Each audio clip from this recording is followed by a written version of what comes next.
गुलबर्गा में वक्फ amendment act के खिलाफ जो यहाँ पर एहतजाज हो रहा है, इसमें कई उलमाए दीन भी यहाँ पर मौजूद हैं। जिस तरह से आप देख सकते हैं हमारे साथ मौलाना शरीफ मजरी साहब हैं कि मौलाना किस तरह से आप एक विलेजेस में भी इसके ऊपर आप अवेयरनेस क्रिएट करने के काम कर रहे हैं, विलेज फिर कर लोगों में इसके खिलाफ जो नुकसान हो सकते हैं वो बताने की कोशिश कर रहे हैं। क्या लगता है आपको इस एहतजाज के ज़रिए क्या मैसेज देंगे?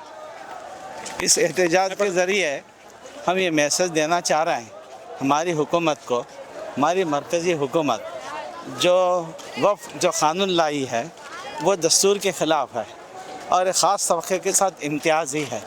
दस्तूर में सब बराबर के हुकूक़ हासिल हैं, तो जो है ये बिल जो है कई एतबार से दस्तूर के भी ख़िलाफ़ है। एक ख़ास कौम के सिलसिले में इम्तियाज़ बढ़ता जा रहा है। हम जो ये चाह रहे हैं इस एहतजाज के ज़रिए, जलसों के ज़रिए, क्योंकि हमारा मुल्क भारत पूरी दुनिया में सबसे बड़ी जमहूरियत वाला मुल्क है और यहाँ दस्तूर है, दस्तूर की रोशनी में काम होता है।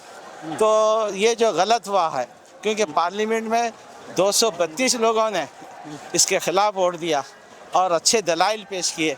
जब सुप्रीम कोर्ट में गया तो सुप्रीम कोर्ट ने खुद ऐसे सवालात किए कि उनके पास जो हुकूमत की तरफ से जो एडवोकेट थे उनके पास कोई जवाब नहीं था।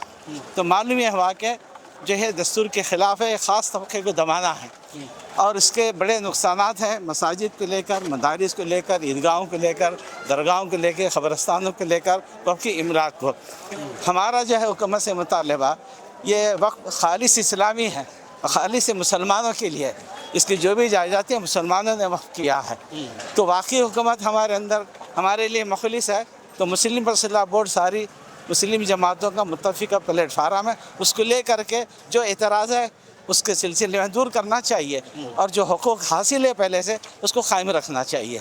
ये हमारा मुतालबा है। ये क्या लगता है आपको, जिस तरह से ये एहतजाज हो रहे हैं इससे कुछ असर हो सकता है या पहला ये एक एहतजाज आखिर एहतजाज रहेगा कि इसके बाद भी इस तरह से कंटिन्यू एहतजाज किए जाएंगे?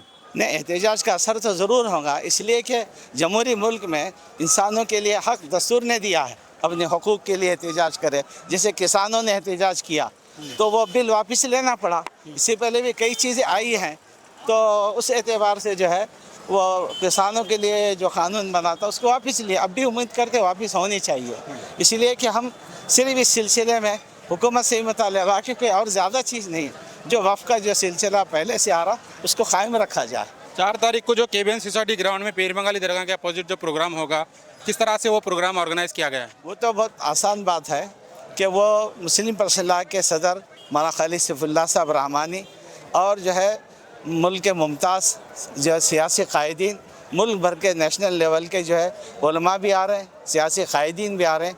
बहुत बड़ा एहतजाजी वो इजलास है पीर बंगाली ग्राउंड के सामने। उससे भी यही मैसेज देना चाह रहे हैं कि भाई हुक्म हमारी बात को मानो। ये बात गलत बावर कराई जा रही, हमारे लिए फ़ायदा है। क्या हम बेवकूफ़ है, पागल है? बड़े बड़े उलमा है, दानिश्वर है, अपोजिशन पूरा है कि इसको फ़ायदा हो और हम इसको नहीं समझे।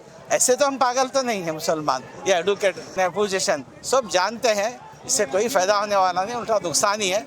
तो लेके जो है करें तो बिल में जो है उसको वापस लेकर करेंगे तो मसाइल हल हो जाते हैं और लेना चाहिए, इसलिए कि हम हिंदुस्तानी हैं और इसमें मुसलमानों के साथ हिंदू भाई भी हैं, ईसाई भी हैं, सिख भी हैं, तमाम मज़ाहिब के लोग हैं, बड़े बड़े स्वामी हमारे साथ में हैं। गुलबर्गा के अलावा आसपास के दीगर डिस्ट्रिक्ट के लोगों को क्या मैसेज देना चाहेंगे 4 तारीख के प्रोग्राम के लिए?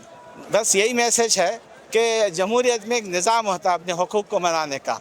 जमा होकर के हम ये मैसेज देना चाह रहे हैं कि बड़ी तादाद इस बिल से, इस क़ानून से हम जो नाराज़ हैं। ये बिल, ये क़ानून हमारे लिए सही नहीं है, लिहाजा इतने लोग कर रहे हैं तो उसको मानना चाहिए हुकूमत को भी। और इतने लोगों को नज़रअंदाज करना ये अक़लमंदी के ख़िलाफ़ है, दस्तूर के ख़िलाफ़ है, इंसानियत के ख़िलाफ़ है। हमारा मुल्क भारत गंगा जमनी तहज़ीब का अलमबरदार है। आपने देखा होगा कि फूल के दस्ते को यहाँ सब अल्हम्दुलिल्लाह हिंदू, मुस्लिम, सिख, ईसाई भाईचारा से रहते हैं, कौमी एकजुटती को फ़रोग़ दिया जाता। हम चाहते हैं कि हमारा मुल्क तरक्की करे और जो काम करने की करे, इन चीज़ों में उलझाए तो मुल्क का भी नुकसान है, पब्लिक का भी नुकसान है, इससे बाज आ जाए। और हम तो ये कहते हैं भाई आपको हुकूमत मिले तो इक़्तिदार में रहे, लेकिन इक़्तिदार में रह के किसी भी तबके को दबाना ये अच्छी चीज़ नहीं है। हम यही पैगाम देते हैं हमारी हुकूमत को कि आप मुस्लिम पर्सनल बोर्ड को ले करके उसको जब मसला हल करे, वापस लिया जाए तो मसला हल होता।